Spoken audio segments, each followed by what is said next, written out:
Une femme met à la porte sa fille unique parce qu'elle est enceinte et célibataire, puis elle apprend une leçon inspirante sur la foi et la compassion. Olivia Douglas aimait se considérer comme une femme charitable et pieuse. Elle était devenue profondément religieuse après la mort de son mari bien-aimé, David, 14 ans auparavant. Olivia avait sombré dans une profonde dépression après sa mort, et la foi l'avait ramenée du bord et l'avait aidé à donner un sens à la tragédie de sa vie, laissée seule avec une petite fille à l'âge de 28 ans. Olivia s'était concentrée sur Dieu et sur sa fille Sandra. Elle aurait donné sa vie pour sa fille, mais pouvait-elle lui accorder son pardon? Sandra a été choyée et protégée après la mort de son père quand elle n'avait que 3 ans. Jusqu'à ce qu'elle ait 5 ans et aille à l'école, ses pieds n'ont presque jamais touché le sol. Elle était portée et surveillée avec zèle par une ribambelle de nounous chargée de l'éloigner de tout danger. En grandissant, elle a reçu une liste de choses qui lui étaient interdites, et elle était longue. Lorsque Sandra est devenue adolescente, elle ne pouvait pas sortir avec des amis, aller au cinéma, c'était un péché, dormir chez des amis, décadents, ou avoir des amis qui n'appartenaient pas à l'église que fréquentait sa mère. Linda, la sœur d'Olivia, la mettait souvent en garde contre une sévérité excessive. Plus tu serres les rênes, plus le poney risque de s'emballer, disait-elle.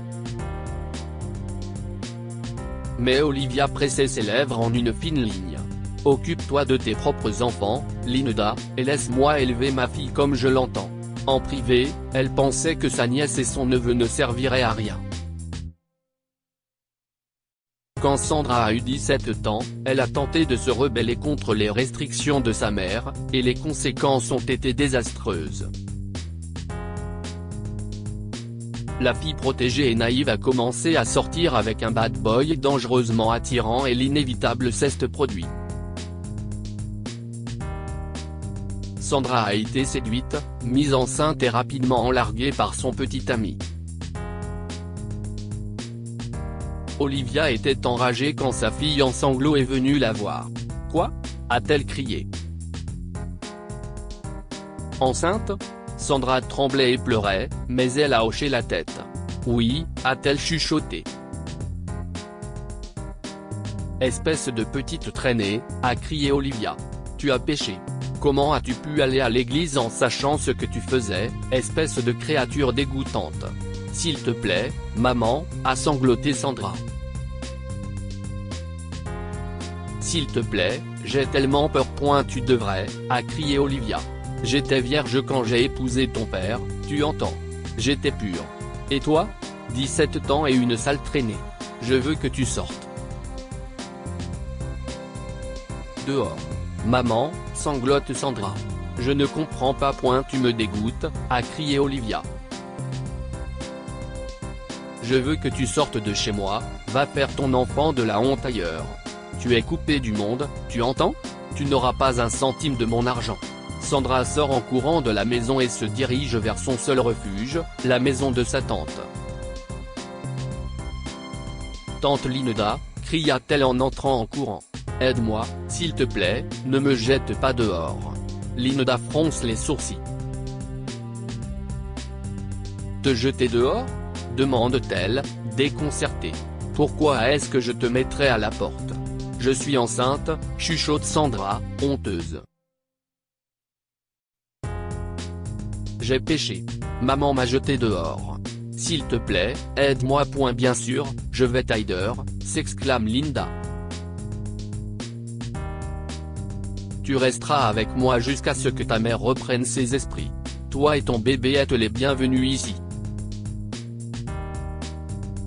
Tante Linda, demande Sandra avec crainte. « Et si je n'avais pas le bébé ?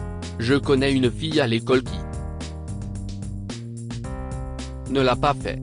Si est un enfant pécheur, un enfant honteux. » Linda a pris les mains de sa nièce dans les siennes et a dit doucement, « Écoute-moi, Sandra. Si est ton bébé. ton bébé ne sera jamais pécheur ou honteux. Si est un bébé, une créature pure, un cadeau précieux.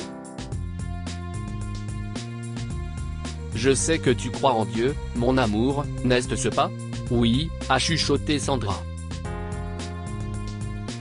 Avoir ton bébé est ta décision, mais je veux que tu te souviennes de l'histoire d'une autre adolescente qui s'est retrouvée enceinte et célibataire, la mère de Jésus, Marie. Marie a eu tout aussi peur que toi après la visite de l'ange, mais pas une seconde elle n'a pensé à ne pas avoir son bébé. Elle a fait face à ses parents et à son fiancé, Joseph. Elle leur a dit que le bébé était le précieux cadeau de Dieu, elle a fait face à tous ceux qui pensaient qu'elle avait péché, et elle savait que ce serait un véritable péché de nier le miracle que Dieu avait accompli dans sa vie. Je n'aille jamais pensé à la Vierge Marie de cette façon, à ce qu'elle a traversé. S'exclame Sandra. Et à l'époque, ça devait être encore plus dur. Tu as raison, tante Linda. Si est mon bébé, et si tu m'aides. Il n'y a pas de si, dit Linda avec fermeté. Je t'aiderai et ta mère aussi quand elle reprendra ses esprits. Mais il semble qu'Olivia n'ait jamais eu l'intention de pardonner à sa fille.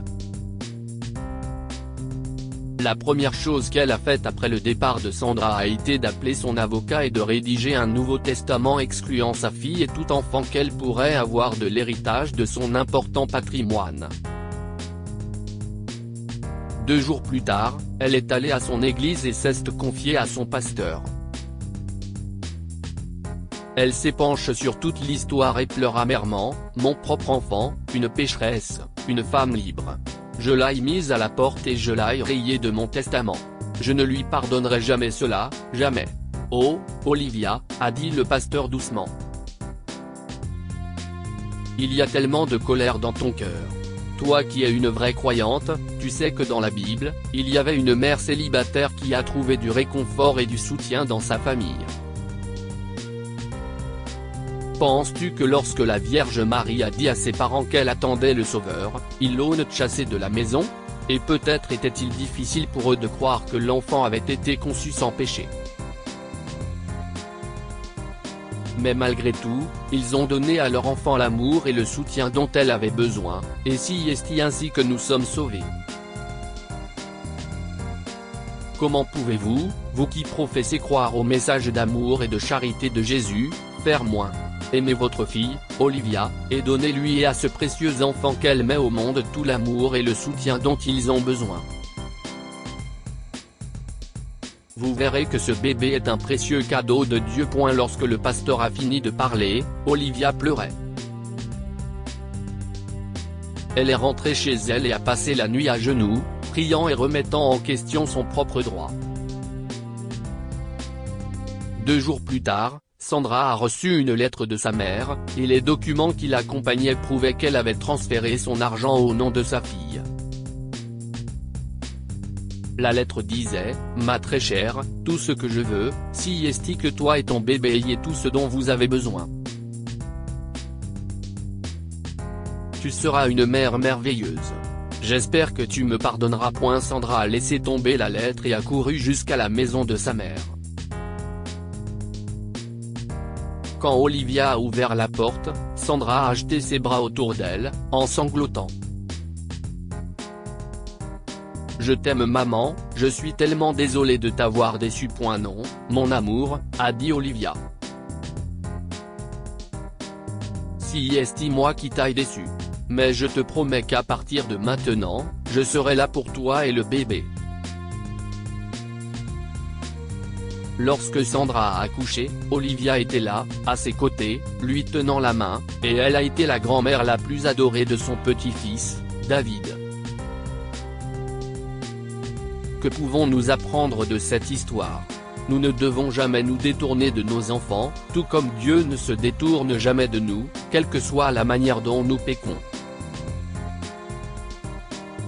Olivia a jeté sa fille dehors parce qu'elle avait péché, mais elle ne s'est pas rendue compte qu'elle commettait la plus grande offense contre l'amour et la compassion.